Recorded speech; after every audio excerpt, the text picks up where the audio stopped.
Austin Tremblay, ladies and gentlemen. Austin Tremblay, come on.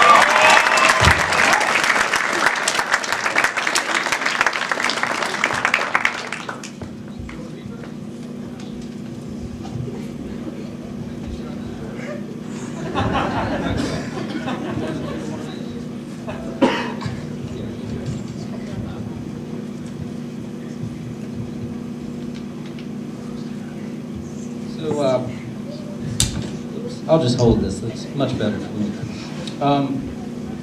I figured I'd read a couple poems and then I'd play a little ditty. There'll be a costume change in between. I thought, you know, this is kind of a rowdy poetry crowd, which is awesome. So I thought I'd read some bed poems. Yeah. Yes. So here we go, here's the first bed poem, and I guess a couple of people have heard this one before, but now I can hear it again. It's called Funny Bones. It's about some noisy neighbors I had. Every morning on South 4th, the way that people finish a day with wine, my neighbors would fuck each other in half, it sounded like, until they were so tired they had to stop because they knew they'd be at it again in a couple hours. First, it was moaning. I swore they lay on top of me, so heavy their sex was. And energy came and never went without the same ass slapping the athletes of the game receiving. It was like a high five convention upstairs. Or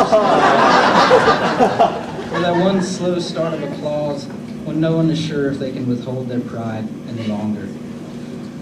Then only her voice fell down the stairs into my bedroom.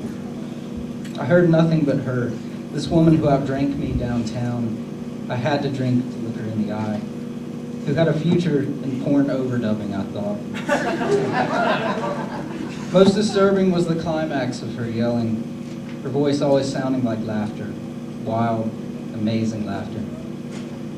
One night, the explosions of a war movie ripped the seam of my closely stitched sleep.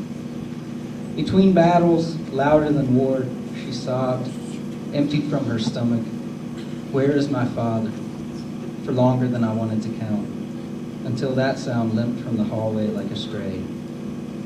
The morning after, in shorts, she walked her dog. It was too cold for shorts, which wasn't my business, but I still couldn't look at her eyes, which I presumed untamed and red, so I indelicately scratched the coarse hair of her unexcited bulldog without talking about how funny-boned and awkward even death can be.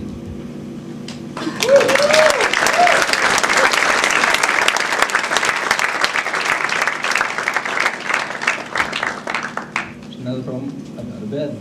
I bought a mattress set recently. It happens when you get older, you just buy these things, you have to accumulate stuff. And I went to El Paso, and I'm sorry if anyone knows anyone who sells mattress sets in El Paso in a shady warehouse, but I may offend that person if they're in the house. I just went to this kind of shady place where this guy was really intent on selling me this mattress, and it reminded me of like buying a used car, except, well, I guess you can sleep in that too.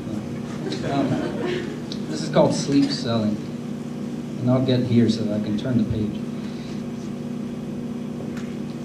I didn't want to buy the bed. I wanted somebody to give me one, the way a bum means to be given money. The city was lost on me.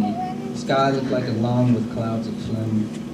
I drove to its edge, rows of twin storage spaces, as if it were the suburb of a warehouse. I parked slightly too far away from the corner door, and walking in, a polo-shirted man shook my hand, making it clear that he didn't like me, but could sell me whatever mattress he wanted. We walked to a bedroom, and through the trailer-thin walls, I heard someone else giving the same story I'd gotten on the phone, about having a friend who bought a bunch of bed things wholesale and asked them to store it. While I lay on each plastic-wrapped rectangle this man showed me, he liked to look up prices and simultaneously talk about things that made our age difference obvious. How much baseball he'd seen before I was born, what his kids thought of their school, all the back problems he'd cured with the right mattress. He told me to try any one I wanted. Made in the U.S., he said of one set.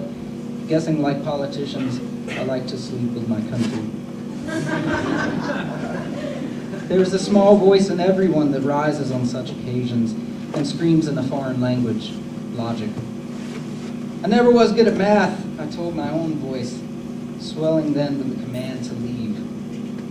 For a flash, I was drunk and 17, hoping I wasn't too clumsy over the body of Anne Riley. Our untanned youth, her American-made blue eyes, didn't study the Cabernet of the sheets, and I again proved my small talent for math, claiming I couldn't count my previous lovers on one hand. Driving away, heavier, it is the same voice that remembers for us. When our used fingers, dark with necessity and moving truck grease, have let go of a credit card, spooned a pen on a sales slip. It's the same voice that comforts any car ride home, that sings, we have all, at one time or another, paid too much for where we've slept.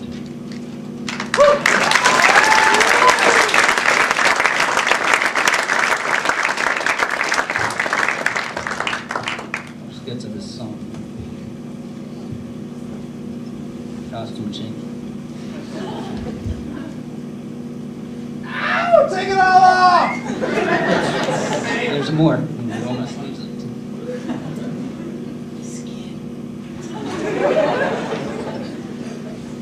It's dumb, Joe.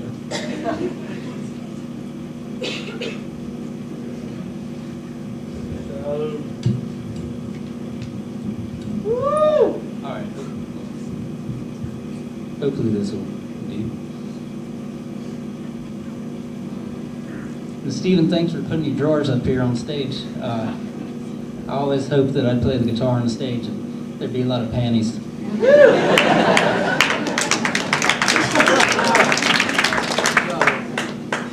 This is a song, it's not mine, but you should hear it. And it's called Burn, it's by Ray LaMontagne.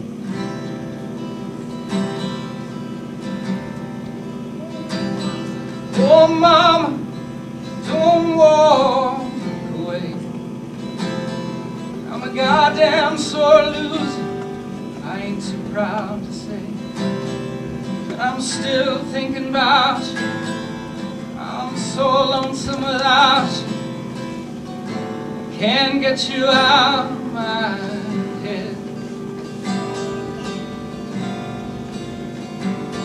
Oh, Mom, don't leave me alone. With my soul shut down so tight, just like a stone cold tomb. Ain't it clear when I'm near you, I'm just dying to hear you calling my name one more time. Oh, so don't pay no mind to my water and I. Must be something in the air that I'm breathing. Yes, and try to ignore all this blood on the floor. It's just this heart on my sleeve that's bleeding.